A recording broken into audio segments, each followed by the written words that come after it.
欢迎来到热点新闻频道，请订阅并关注以获取最新资讯。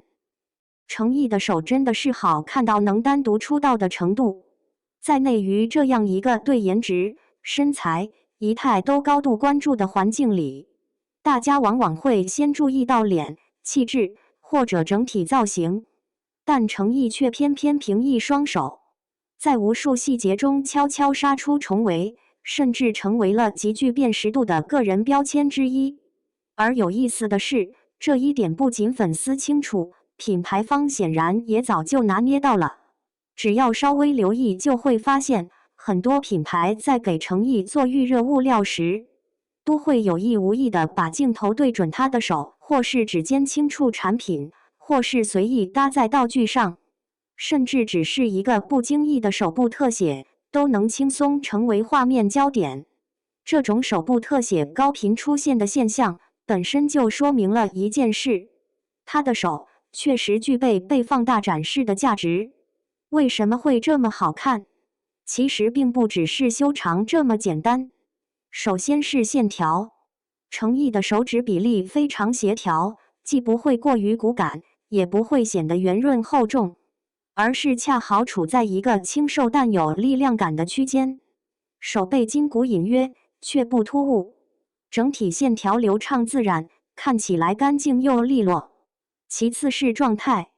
很多人会注意到他的指甲总是呈现出一种健康的淡粉色，这种颜色并不是刻意修饰出来的，而更像是一种自然的身体状态反馈，干净、透亮、不浑浊，让整只手看起来都带着一种很有生命力的感觉。再加上他本身气质偏内敛克制，这种不过度展示的状态，反而让细节更容易被放大。当镜头扫过他的手时，你不会觉得刻意，而是像不经意间捕捉到的一抹温度，越自然越耐看。也正因为如此，很多粉丝才会说程毅的手是那种一眼就能认出来的类型，不需要露脸，不需要完整画面，只要是那双手出现，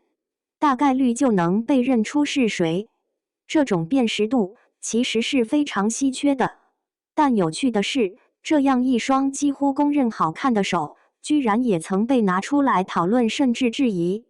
比如关于指甲颜色的各种说法，看似是在挑细节，实际上却忽略了最基本的一点：健康状态本就存在个体差异，而自然的呈现恰恰才是最真实的。